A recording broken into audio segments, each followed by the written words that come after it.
Hello, and welcome to this edition of Secure Networks, the Endace Packet Forensic Files, with your host, Michael Morris. This week's very special guest is Andrew Stewart, Senior National Security and Government Strategist at Cisco. Andy, thanks for joining us, and tell us a little bit about yourself and your background.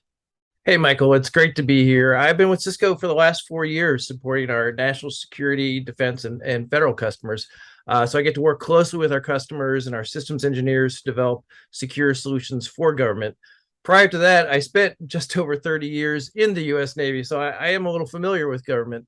My last tour of duty being running the Navy cyber operations for Admiral Gilday, who was commander of Fleet Cyber Command, U.S. 10th Fleet. And I also served as the commanding officer and ACAT-2 program manager at Navy Cyber Warfare Development Group. So it's great to be here. Thanks to Endace for having me. Oh, well, we certainly appreciate you joining us. And first, thank you for your service. Your experience is actually why I was so excited to have you as part of our series here. And with all your experience in national security and government agencies, I want to get your thoughts on all the new policies and recommendations and mandates coming out for cybersecurity standards and processes, both some of the CISA standards and Whitehouse mandates. Is it enough considering the risks from nation-state threat actors? I think what we're seeing from multiple agencies in terms of policies and recommendations, particularly all the updates and efforts coming out from CISA under Jen Easterly's leadership, have been outstanding and very impressive. And together, these efforts are raising the awareness that cybersecurity is a C-suite or a company board issue. In the Navy is what we refer to as commander's business. Right. But all of these efforts, for sure, are helping organizations prioritize cybersecurity with greater urgency than before. And I like that you called out the threat, because I think taking a threat-based approach, whether it's nation-state ransomware or improving internal practices while ensuring the efficiency of an organization, is super critical. Yeah, from an outsider's perspective or a civilian perspective, I guess, it's just seeing so many of these ransomware for hire places, and threat actor groups for hire, it is concerning. So what are some areas you think departments and agencies maybe could be doing a little bit more in? Well, I think what we're learning collectively is that the overall organizational resilience is critical across all mission functions, not just day-to-day operations, but certainly supply chain, how we're transforming the way we work with now a huge portion of the workforce going remote. So I think throughout all that, security resilience is especially critical since it underpins everything. And that really shouldn't surprise us either. Agencies and organizations have been adding more and more focus on data-driven capabilities. That's to drive more efficiencies, use advanced analytics or machine learning. It's really data that fuels an organization's mission success. So simultaneously with that, you've got businesses and governments are have this heightened awareness of how the rapid deployment of technology and the importance of managing risk is important. So understanding this digital dependence in terms of risk has got to be integral to an agency's or organization's digital transformation. So when you put all that together, thinking in terms of security resilience, it helps us prioritize efforts to ensure the basic day-to-day data confidentiality, integrity, and availability. Something we always have to do, but now we're thinking about that in terms of what it means to maintain mission integrity while withstanding threats and changes to the environment. In terms of being resilient, it means being able to handle those threats and come back stronger. No, that's a great point. And you mentioned resiliency a number of times there. I've talked to more CISOs over the past year that are really focusing on this idea of building resilient security architectures. It's not if, but when you're going to be breached. So the question needs to focus on how resilient you are. That's what they keep telling me. So where do you see most organizations lacking in their resiliency? I think organizations are in that journey where they're realizing that you can't solve for this in a static kind of way. It's far more dynamic and it has to be integral to the operations of the whole organization. So really embedding it in everybody's sort of day-to-day mission tasks and functions. My experience in the Navy, the Department of Defense, makes me think about resiliency, particularly security resiliency, as an integral part of day-to-day operations. And by operating in a dynamic environment, I mean, it's not simply about being reactive to the environment. It's about, we're thinking much more in terms of a continuum. We're no longer kind of approaching an alert or simply one threat-centric approach. We're thinking about much greater mission context in terms of the environment. So now we're asking new questions about the environment, and we have to find what threats matter to us most right now. We need to know where we're exposed or indirectly exposed to risk, and how we're going to make progress. And understanding that all in terms of mission context are important to any organization. And again, it's what we refer to as in the DoD as commander's business.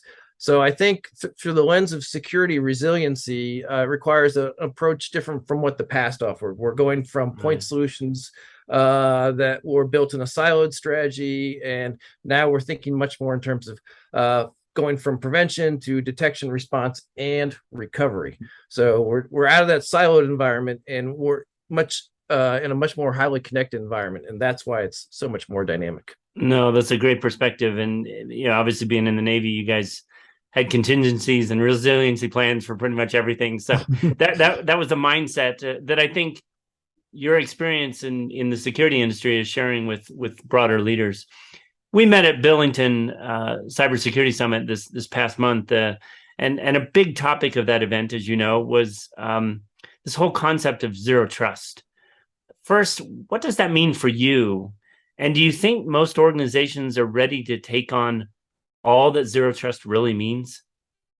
Yeah, I think for resiliency, it's absolutely critical to bring a zero trust philosophy into an organization and start doing those reps and sets in daily operations. So zero trust, I think of as not one technology. It's much more of an approach or philosophy that underpins the ability to build resiliency. Taking a zero trust approach helps by taking an integrated design and operational approach to any organization's security, networking, and applications that are required to run the mission, do the day-to-day job of the agency. So what is zero trust? In its most basic form, it's all about the relationship between subjects and which are users and devices, and resources, which are data and workloads. And you can think about zero trust implementation and operations in a four-step continuous cycle. First, you establish trust, you enforce trust-based access, you continuously verify trust, and you are able to respond to changes in trust. And again, it's focusing on that relationship between users and devices, data, applications, and workloads. And so by applying this philosophy, agencies are able to better realize security resilience. So I recommend to a lot of organizations to really just open up and read NIST Special Publication 800-207 and really understand everything in it, because they're generally being inundated by a lot of buzz and about a lot of contradictory information about what zero trust is. It's not really aligned with that NIST guidance, which is the underlying guidance in reference to those directives that we talked about earlier. No, that's a great point. And I love that you referenced the standard and the specification around it. You hinted to it, you alluded to it in your last answer a little bit here, but what are some specific ways moving to a zero trust model can really enhance your security resiliency that we talked about? Sure. I mean, and one that's really important to me, and it comes straight from NIST again, and it's actually one we talked about at Billington on our panel. But when you jump into the NIST special publication, it says an enterprise cannot determine what processes or systems need to be in place if there's no knowledge of the current state of operations. So it kind of begins with that fundamental visibility and understanding. It's the kind of basics commander's business again.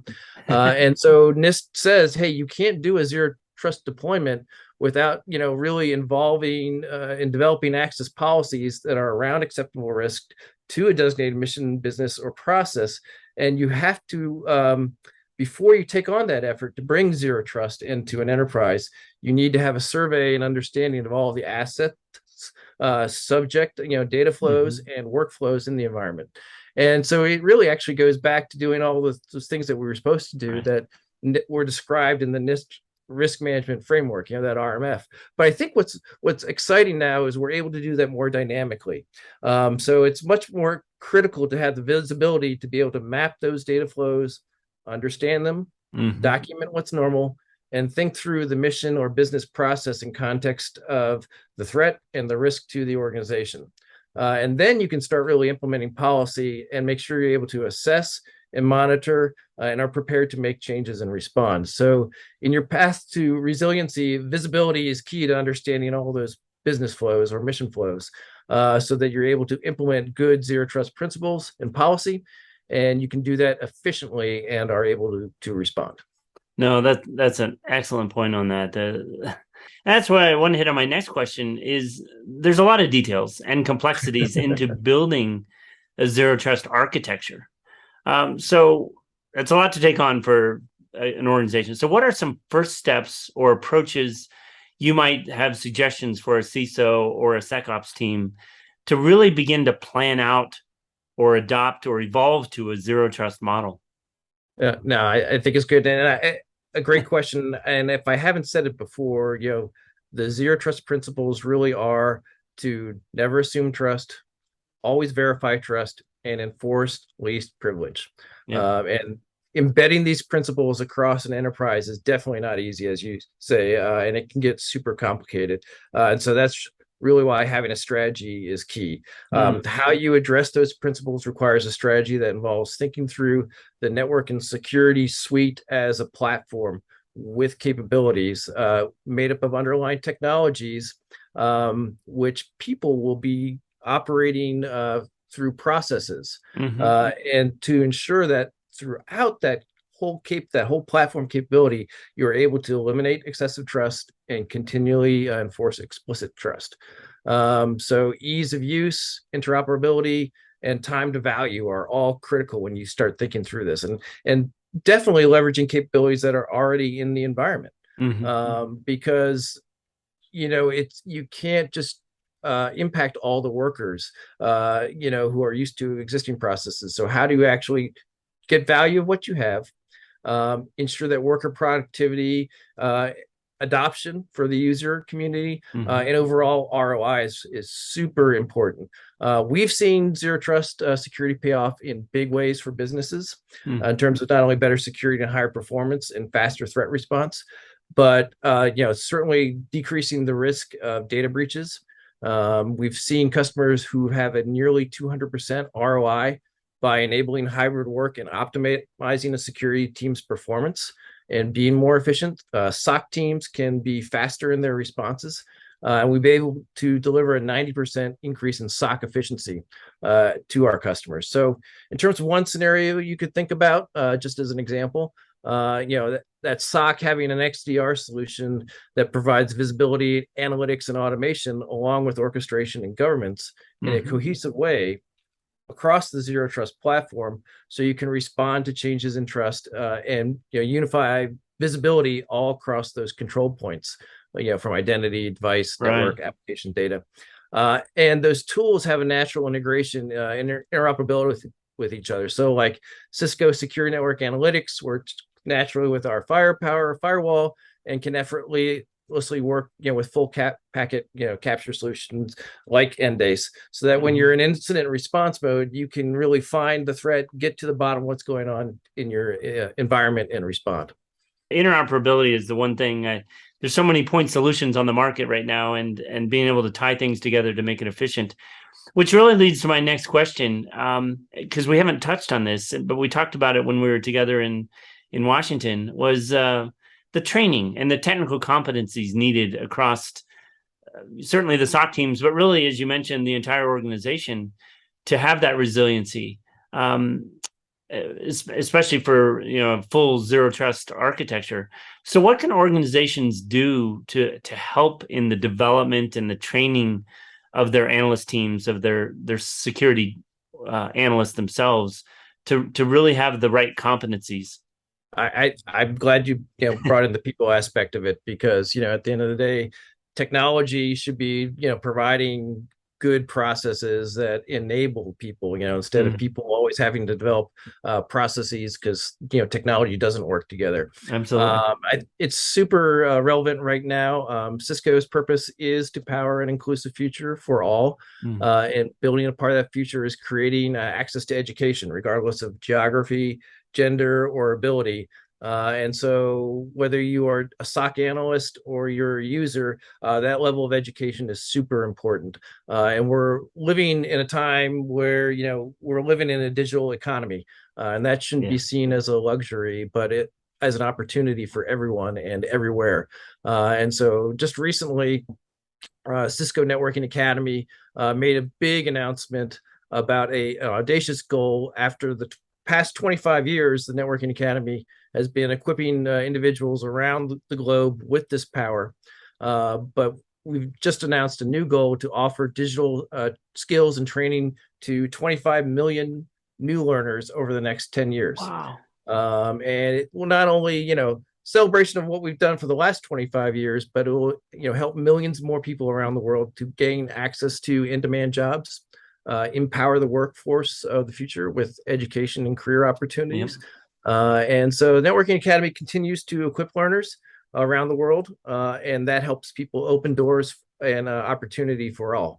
So, over the last 25 years, 17.5 million global learners, 190 countries, wow, almost 12,000 academies in 27 different languages.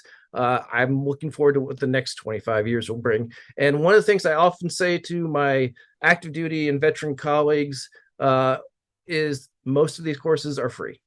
Most of them are available to you in the language of your choosing anywhere you want in the world, and just to take advantage of them. And for organizations and companies, back to your question, to encourage and provide learners and employees the time to learn and make that a part of day-to-day business. Oh, that's a great initiative you guys got going, and I'm just super impressed to hear. As you and I know, there's targeted to be a massive shortage of cybersecurity experts. So anything organizations can do, and frankly, that's what we're trying to do with this podcast series, is really enable people to have some thoughts from industry thought leaders like yourself. So one question to wrap up, Andy, that we always like to ask our industry experts like yourself: what's one thing you recommend our listeners to think about or be on the lookout for over the next 6 to 18 months? I mean, that's an eternity in cybersecurity, I know, but it's a continually shifting battle for cybersecurity and network security. So what's one thing you really encourage people to think about or keep an eye on? I think we can't take our eye off the fact that staying threat informed is important. Threats are going to continue to change, while at the same time, this hybrid cloud operating environment continues to expand our threat surface and change the way we operate. So visibility is going to remain key to command and control that dynamic environment. So you have to be able to apply consistent policies across your private infrastructure along with your cloud, no matter whether they're in AWS, Azure, GCP, OCI.